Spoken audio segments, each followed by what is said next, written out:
एक ऐसे नेता आए हैं इस देश में जिनको गायों से बदबू आने लगी है, तो उनके लिए मुझे मेरे मन में भाव आता है सर कि श्री रामचंद्र कह गए सिया से ऐसा कलयुग आएगा, गोपालक श्री यदुवर कुल में एक ऐसा नेता आएगा जिसे बकरे कटने में खुशबू मिलेगी, गौ माता में बदबू पाएगा। रामचंद्र कह गए सिया से कैसा कलयुग आएगा।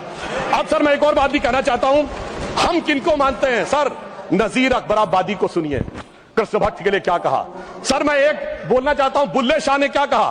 बुल्ले शाह ने कहा, अभी होली गुजरी है, उसने कहा था आज होली खेलूंगी मैं, कर बिस्मिल्लाह। उन्होंने आगे कहा अलस्तु बिरबिकुम, प्रीतम बोले, सब सखियों ने घूंघट खोले, नाम नबी की रतन चढ़ी, सुनिएगा, नाम नबी की रतन चढ़ी और बूंद पड़ी अल्लाह अल्लाह, आज होली खेलूंगी मैं, कर बिस्मिल्लाह। तो मैं भी कहता हूं अब बिस्मिल्लाह करिए। सुधांशु जी नमस्कार, मेरा सवाल आपसे। जब हमारे देश के एक नेता सामने आके बोलते हैं कि नोटों के ऊपर लक्ष्मी गणेश जी की फोटो लगानी चाहिए, तो आपकी पार्टी को तो इसका सम्मान करना चाहिए, स्वागत करना चाहिए। जवाब दे दे। हाँ हाँ एकदम, शायद इस बार स्टैंड पता चल जाए आपका। नहीं बिल्कुल। ये बताइए, ये नोट पे सिग्नेचर किसके होते हैं? आरबीआई गवर्नर लिखता है ना, मैं धारक को इतने रुपए देने का वचन करता हूं, तो ये टेक्निकली आरबीआई के अधिकार में है, ठीक है, सरकार उनसे रिक्वेस्ट कर सकती है। सुनिए पूरी बात, पूरी बात। मगर जो चीज इनके अधिकार में है, इनसे पूछिए। शिक्षा व्यवस्था का खूब ढोंग और ढिंडोरा करते हैं, पूछिए। किताबों में गा से गमला पढ़ाते हैं, गा से गणेश। ये गा से गमला नहीं, गा से गधा भी पढ़ाने को तैयार है, गा से गणेश नहीं। दिखाइए पुस्तक जहां गा से गणेश हो, वो तो आपके अधिकार में है ना।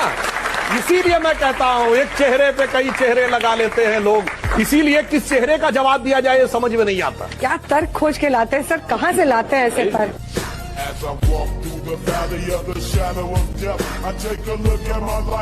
मगर इनका क्या है, सुनिए, इन्होंने राम मंदिर का न्योता लौटा दिया। अरे आप नहीं आते, वही आपके यहाँ शादी का न्योता देता है, आप जाए ना जाए, पर ये तो नहीं लिख के देते मैं नहीं आऊंगा आपकी बेटी की शादी में, लिख के दिया। और मैं कोट करना चाहता हूं, राम मंदिर तो नहीं आए, बाबर की कब्र के ऊपर 1959 में नेहरू जी गए, बाबर की कब्र पे 1968 में इंदिरा गांधी गई, बाबर की कब्र पे मनमोहन सिंह के साथ ये गए राहुल गांधी 2005 में। और मैं बताना चाहता हूं, मैं कोट कर रहा हूं, नटवर सिंह जो इनके विदेश मंत्री रहे, उन्होंने अपनी किताब one life is not enough में लिखा है कि जब इंदिरा जी सामने खड़ी हुई थी, उन्होंने सर झुकाया बाबर की कब्र पे, मैं उनसे चंद फीट दूर खड़ा हुआ था और उन्होंने लौट के मुझसे कहा कि ऐसा लगा कि सदियां सिमट कर एक ब्लर्ड विजन के अंदर आ गई। और उन्होंने कहा कि बाबर को श्रद्धांजलि देना अपने आप में एक रेयर अनुभव था, और इंदिरा जी के साथ रेयरेस्ट ऑफ द रेयर था जिन्होंने बाबर की कब्र पे जाके सिजदा किया, उन्होंने राम मंदिर का लिखित में लौटाया।